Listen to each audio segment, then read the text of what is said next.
આપણા વડોદરા શહેરમાં રહેતા તમામ વાલ્મીકી સમાજના પરિવારોને કહેવા માંગુ છું કે આજે વાલ્મીકી સમાજના યુવાનો યુવતીઓ જે સફાઈ કરે છે, વડોદરા શહેરને સાફ રાખે છે, એમને ઉલ્લુ બનાવવામાં આવ્યા, એમને નોકરી લેવામાં આવ્યા કે પરમેનન્ટ કરીશું.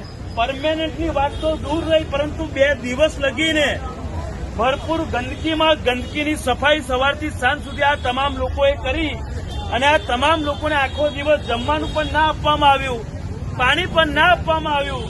ત્યારે ગઈકાલે પણ એમને આંદોલન કર્યું હતું, પણ ગઈકાલે પણ આ પાલિકાના હોદ્દેદારે ઉલ્લુ બનાવ્યા છે. આજે પણ ફરી આંદોલન કરી રહ્યા છે. ત્યારે હું લખન દરબાર મહેન્દ્રસિંહ રાઠોડ બાપુ અને સમગ્ર કરણી સેના વાલ્મીકી સમાજના યુવાનો સાથે ખડે પગે ઉભા છે. પરંતુ આજે સાંજ સુધીનો અને આવતીકાલ રવિવાર છે, કાલ સુધી આ લોકોનું જો કોઈ પણ નિરાકરણ નહીં આવે તો સોમવારે બપોરે 1 વાગે ઇતિહાસ આ પાલિકા પર રચવામાં આવશે, એટલી 100%ની ગેરંટી.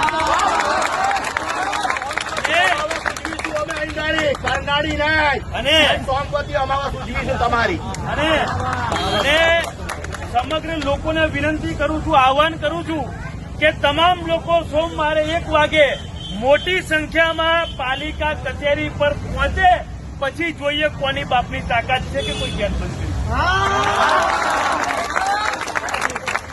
ન્યાય માટે લડવું પડે, જે પણ કંઈ કરવું પડે. કરણી સેના વાલ્મીકી સમાજના યુવાનોને યુવતીઓને ન્યાય અપાવવા માટે ગમે તે કરવું પડે. અમે તમારી જોડે છે. સોમવારે બપોરે 1 વાગે આપણે સૌ ઇતિહાસ રચવાનો છે, કાં તો જેલમાં કાં તો પાલિકામાં. બસ